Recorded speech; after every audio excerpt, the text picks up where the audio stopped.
Greetings, fellow Whovians, and welcome to Timey Wimey Review, where today I review the second Doctor Who movie from the 1960s, Daleks Invasion Earth 2150 AD, which was originally released nearly 56 years ago now, back in August 1966.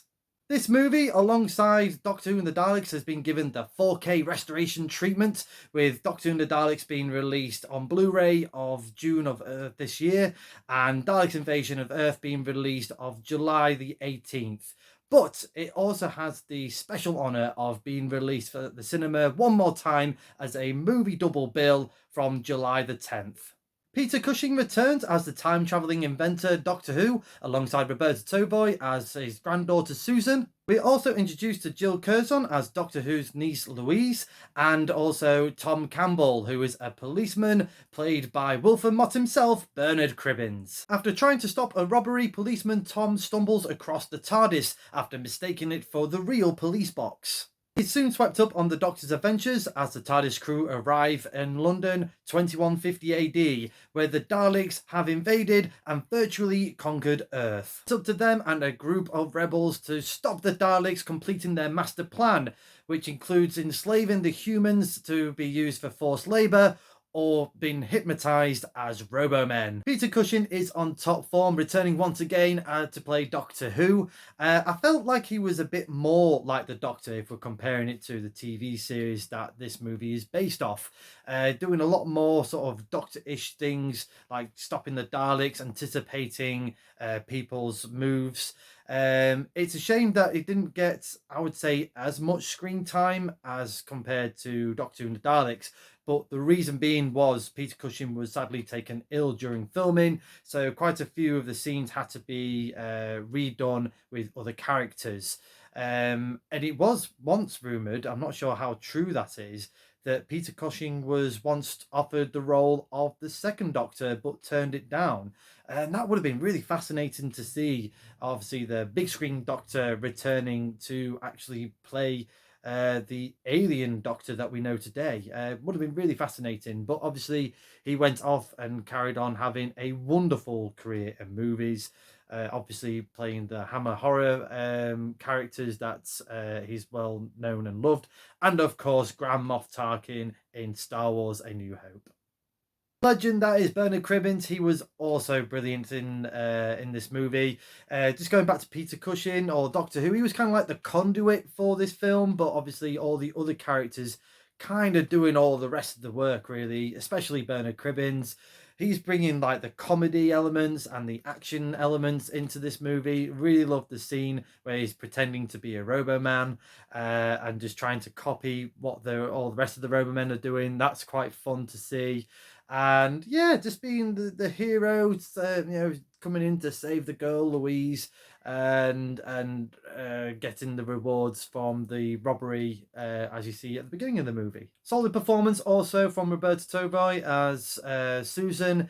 I would say she was probably less sort of the full-on intelligence that we saw in Doctor Who and the Daleks, where she just knows anything and everything, really. There was no sort of like real character arc. I feel here she was a bit more like a sort of a young child, really, hurting her ankle, but still sort of showing some, extra intelligence as well. And I really like the scenes between her and Wyler, where they go off on their own sort of separate adventure. Sadly, similar to Barbara in Doctor Who and the Daleks, Jill Curzon as Louise really had very little to do. I really feel bad for her. I think they've even dubbed her voice. I'm pretty sure I've watched on the Dalek Mania documentary. I'm sure Jill Curzon said that wasn't actually her voice being used in the movie. So that's really such a shame. You just wish that they could have given her at least something to do on this one. Even just to sort of band together some rebels to fight the Daleks and the Robomen at the end. Just something to sort of be less of a poster girl for this movie. Instead, that the side characters, although not overly fleshed out, are quite memorable in this movie. The aforementioned Wyler. We also have David and Dortmund. I really love the end credits actually when you see the actual cast list and the names of the characters. Something like Man with Shopping Bag just always made me laugh, and Old Woman, things like that. However, I would say the side character that stole the show had to be Philip Maddock, who played, I think his name was Broccoli, who was pretty much like this. In it for his own personal gains. He was the one that took all the money off humans and sort of would easily traitor them off for the Robomen and Daleks and vice versa. So I really loved his comeuppance when he thought that he kind of tricked the Doctor and kind of got his rewards from the Daleks, only for the Daleks to turn on him and sort of like the face, the penny drops. It always makes me laugh when he sort of runs into the shed.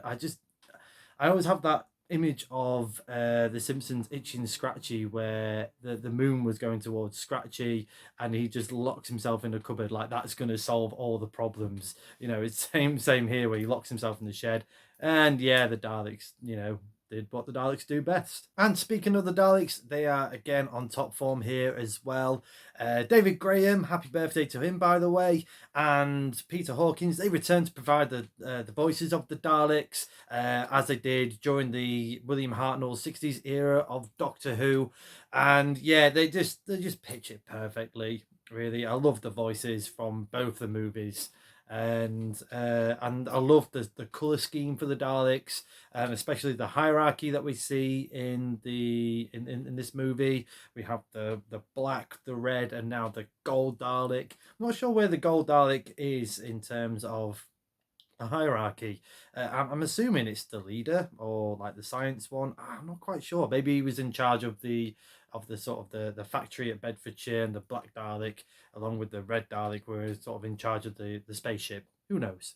Also, props to the Dalek operators, because I would have been so scared going down the slopes that are in the science base, because it doesn't look like they had that much room to maneuver. They could have easily slid and fell off. Yeah, I wouldn't have been able to have done that. As for the movie itself, it still holds up pretty well, considering it's nearly 56 years old. Yeah, the special effects are pretty solid. Love the flying saucer shots, especially going over London with, like, say, some of the characters sort of walking along the very heavily bombarded London street. So I really like that. Yes, you can see the strings on the flying saucers, but it doesn't really take that away. What I did really like actually was the sound effect that they used for the flying saucer. It just sounded like it's just a really large, heavy ship flying over the parts of London. And yeah, if that happened in real life, I would be pretty scared seeing this massive flying saucer. I do love the special effect at the end where the saucer crash lands. And yeah, really good special effects and model effects for that. But I'm kind of, just judging on like with all the humans sort of running away to take cover. I think they still would have been wiped out with that massive explosion of the spaceship. As for the 4K treatment, yeah, it looks great. Really, really good. Kudos to everyone that spent a lot of hard work restoring all the original film negatives or whatever they had to do to bring it back to the sharp quality that we got to see. At the beginning of both the films, it said, and it probably would say this on the Blu-rays as well, that it took like 200 hours worth of work to do. I'm assuming both films, or maybe 200 hours each. I'm not sure, but personally, thank you for doing that. Restoring these films to its original glory is fantastic. And, really thankful for Studio Canal to do these. They've done that for quite a few films recently, like Flash Gordon and Bill and Ted. And those films are from the 80s, so they would look, quite sort of slick and, snazzy. Where, like I said, these films are from the 50s, from the 60s. They're probably a lot more challenging to do. Out of the two, in terms of look and presentation for the 4K restoration, I would say Doctor Who and the Daleks looked a lot more glorious and colourful, especially the long matte painting shots where Ian and Barbara and the Thals are climbing up that mountain. That shot looks brilliant in 4K. But again, truly appreciate all the team behind Daleks Invasion Earth bringing that restoration to 4K as well, because yeah, it definitely deserves it.